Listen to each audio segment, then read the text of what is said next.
Magic নম্বর 13th।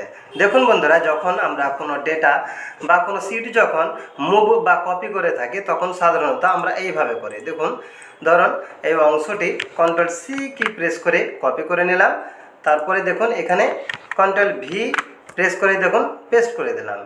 দেখুন একদম জগা খিচুড়ি হয়ে গিয়েছে। বা যখন আমরা মুভ করে থাকি, দেখুন এই যে সিটটি রয়েছে ব্ল্যাঙ্ক ফিল, এই সিটে মাউস পয়েন্টারটি এখানে রেখে মাউসের দেখুন লেফট বাটন ক্লিক করার পর দেখুন এরকম একটি চিহ্ন চলে এসছে। তারপরে দেখুন আমি যে কোনো জায়গায় এই সিটটিকে মুভ করতে পারি, অর্থাৎ যে কোনো জায়গায় আমি সরিয়ে নিতে পারি। ধরুন এই জায়গাতে রাখবো, দেখুন এখানে এসে ছেড়ে দিলাম।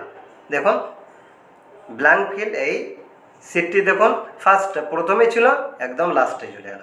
তাহলে এইভাবে আপনি যে কোনো সিট আপনি মুভ করে নিতে পারেন।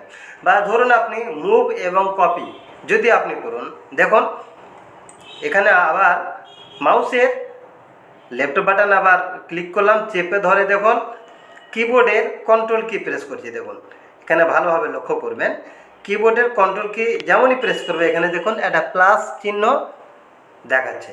দেখুন আমি এবার ছেড়ে দিলাম, দেখুন প্লাস চিহ্ন আর দেখাচ্ছে না। আবার আমি প্রেস করলাম, দেখুন সেখানে একটা প্লাস চিহ্ন দেখাচ্ছে।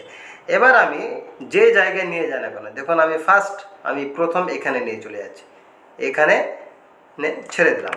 দেখুন এখানে ব্ল্যাঙ্ক ফিল 2 নম্বর, এখানে আরেকটি রয়েছে এবং এই জায়গাতে আরেকটি ব্ল্যাঙ্ক ফিল একটি ডেটা রয়েছে। তাহলে এখানে দুটি সিট একই রকম, অর্থাৎ আপনি এইভাবে খুব কম সময়ের মধ্যে আপনি মুভ অ্যান্ড কপি করে নিতে পারবেন এই পদ্ধতির মাধ্যমে। আশা করি এই ভিডিওটি আপনার খুবই কাজে লাগবে।